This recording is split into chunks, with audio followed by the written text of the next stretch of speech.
All right, so we said last week we're going to take a look at the things I'm hoping to see for the Total Warhammer 3 campaign. So that's exactly what we're going to do. So kick back, grab a drink, and let's get into it. Wow.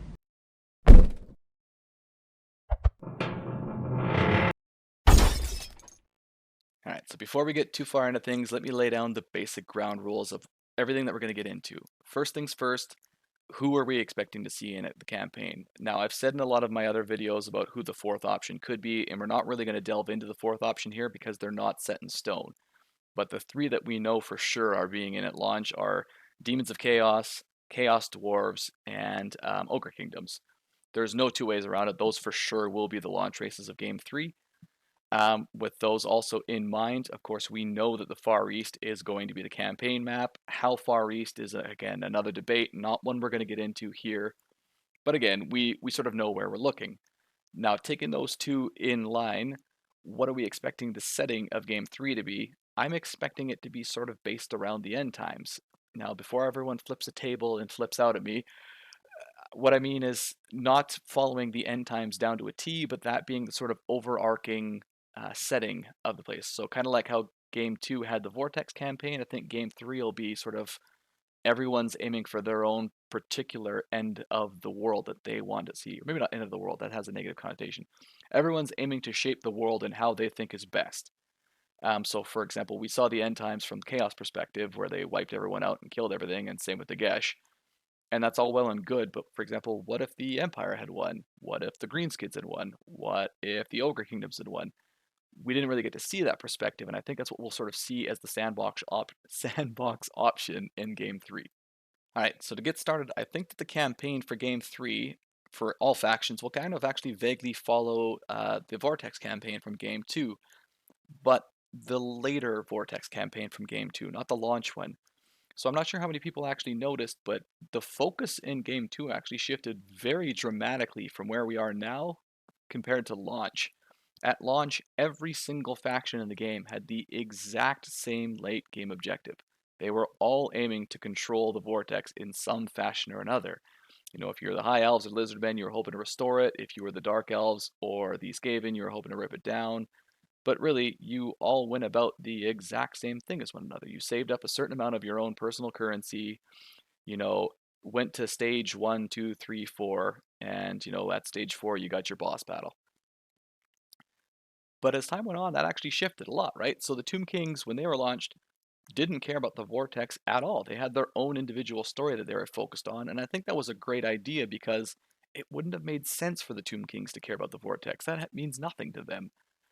Same thing happened when the Vampire Counts came out. Again, a faction that doesn't particularly care about the Vortex, so they didn't. They got their own individual focus to play as. And this continued on even with the late game Lord packs, right? The Empire, when they came out, didn't have a focus on the Vortex. Nakai, even despite being part of the Lizardmen, had his own individual campaign focus, and that's something they continued on with Malice Darkblade, Malice Darkblade, and Deathmaster Snitch. Again, these were part of races that already had Vortex campaigns, but were instead given their own individual focuses, and I think that that played dramatically well into having a fun campaign experience. I'd played tons of Dark Elf campaigns already, and I still went through and started another one when Malice Darkblade came out because it was different. I think we'll see that exact same concept apply in Total Warhammer 3. So I think that there will be a competitive campaign element, but rather than giving everyone the exact same objective, which wouldn't really apply just from how diverse the objectives are, they all have their own individual focuses, right?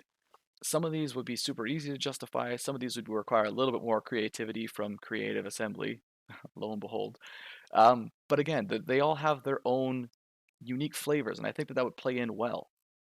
So if that's the objective, then let's get into how the three guaranteed launch races would play, starting with the hardest one, that being the Ogre Kingdoms. So I say that they're the hardest one because they don't really have an objective in life. All they really do is wander and eat continuously. And from a player's perspective, that's kind of a dull mechanic, right? All you would be doing is just map hopping and killing stuff, which, while maybe fun and for a little while, would eventually start to get a bit dull. CA would have to do something kind of creative here from Creative Assembly. Um, you know, how they want it. Maybe they bring about the Great Maw conquering the world, or maybe the exact opposite, looking for some method of freeing themselves from the Great Maw, or however CA wants to manage it, I'm fine with. But it's going to require some kind of, I don't know, finagling from their faction. Right, so the next two are kind of easy and frankly almost even maybe a little bit predictable if possible, but these are the Chaos Dwarves and the Demons of Chaos. If we're sort of going by what each of them would be focused on, let's start, I guess, with the Demons of Chaos. The two ones I'm expecting at launch are Undivided, as I said in my last video, but really this logic will apply out to the monogods as well.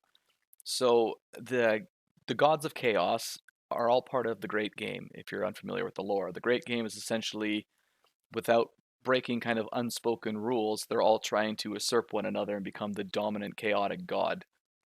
Now, even the two that I sent in my last video still, in theory, could play out in that exact same campaign, focus the exact same way. It's just that instead of becoming one of the four monogods that want to become dominant, they would be seeking to just completely usurp all the current gods of chaos, whether Be'lakor or Zubasen, or, really Milal 2.0 if we're not kidding ourselves.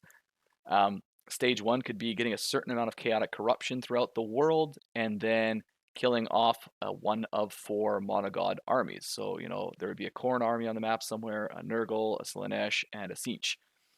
And again, each time you wanted to advance a level, you'd have to have a certain amount of territories in the world under full 100% chaotic corruption, and then kill off one of those armies.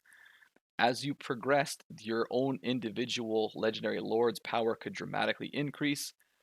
Say at stage, one, you'd, maybe get a little bit of a boost in power. Stage two, you'd start to become, a little bit of a threat out there. Definitely one of the more powerful legendary lords. At stage three, you would become ferociously powerful. And at this point, almost anyone who looks at you is probably going to want to declare war on you. You'd have a huge diplomatic penalty at this point in time. And then finally, by stage four, you would have the most powerful individual legendary lord in the game at this point, and you would automatically be at war with everyone else who does not share your objective. This again works from any of the perspectives. If you want to say take Chaos Undivided out of the equation and swap in Khorne, well, now Khorne wants to wipe out, Tzeentch, Nurgle, Slaanesh, and the Undivided factions who don't pay him the proper respect. And it would be the exact same mechanic, very easy to implement. Um, that's just my own personal take on it. There's a ton of ways CA could go about doing this, but I think that that's sort of the most lore appropriate for them.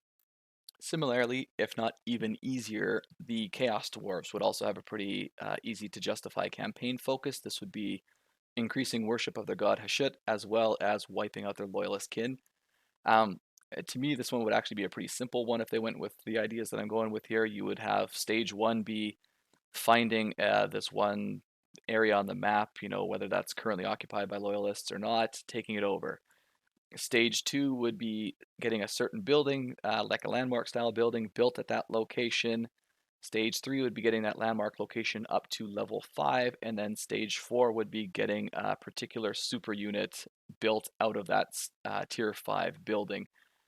Again, same thing, at tiers 2, you're probably not going to be liked. At tiers 3, you're almost certainly going to be despised. And at tiers 4, the world's going to declare war on you.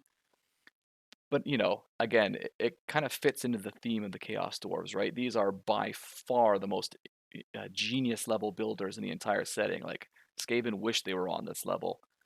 So I think that would tie in really well with how they should play. They should be a building-based faction. But really, that's just the tip of the iceberg. If you take this logic, you realize you can actually apply it out to literally every faction we have in the game.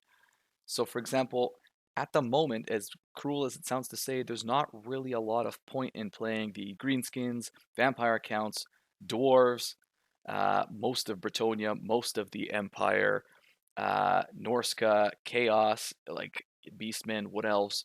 They don't really have a fun campaign. The Mortal Empires update that increased the turn speed did a tremendous job about making the game more palatable in Mortal Empires. But Mortal Empires still suffers from the issue that there's not really an objective to compete for apart from paint the entire map your color.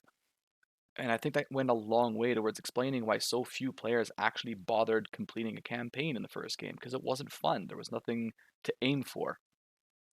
Vortex solved that tremendously, and if they go with a more open-ended approach to Vortex, they can apply it to literally everyone. If you want to take, for example, say the vampire counts, you can make your late game objective, even on the Mortal Empires map, to be to resurrect Nagash, right? Stage one, you've found the tomb where he's at. Stage two, you've taken over and started to build the landmark tomb. Stage three, Nagash is back but weak. Stage four, Nagash is back and basically become a god. The Empire want to take over, or not take over, want to take out all the evil factions in the game and all the forces of destruction in the game and essentially bring about world peace. Sweet, they've got that as an option. Bretonia has options. The Greenskins making a world-shaking law.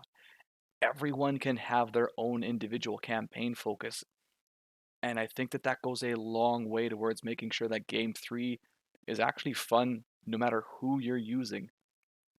Do I expect to see this at launch? No, obviously not. That'd be absolutely ridiculous. Do I even frankly expect CA to go over all the old races? Again, probably not. But if they open this kind of option up, especially to the modding community, we will eventually see individual factions having their own unique campaigns. I mean, I said, the Empire would want to sort of bring about world peace. Well, maybe that's only the objective for the actual core Empire. Maybe if you're Balthazar Gelt, you're actually trying to become, the what's it, the Avatar, whatever the hell they were called, of metal, right?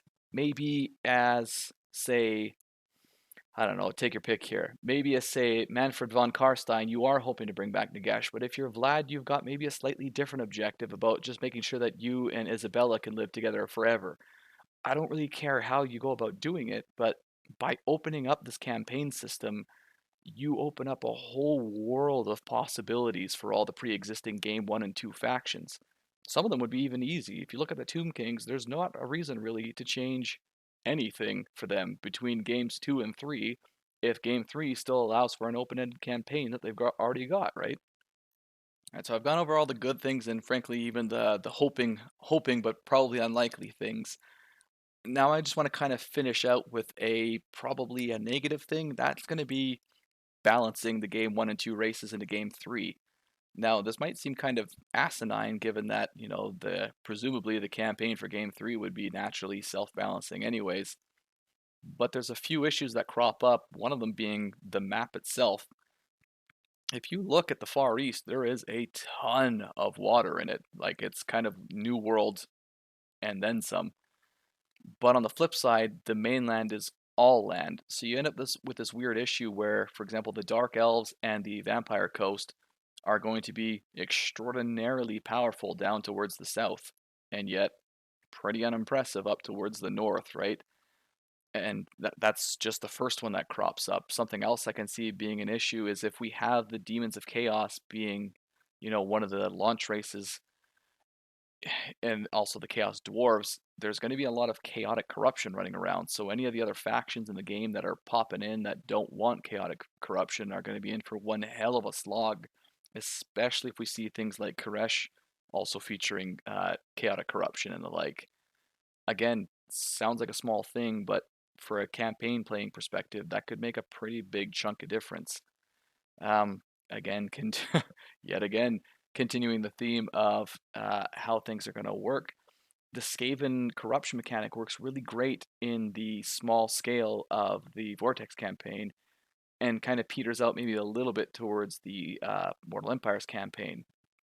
Imagine how phenomenally weak it's going to be when you're surrounded by chaotic corruption and you're one faction who's just a dot on the map surrounded by dozens of other factions, right? There's gonna have to be a good sweeping pass by CA probably after launch because I don't expect things to be perfectly fixed at launch. But there's got a lot of work ahead of them to make all this stuff actually fun to play as. Anyways, that's gonna wrap it up for this one. As always, thank you for watching, and I will see y'all next time.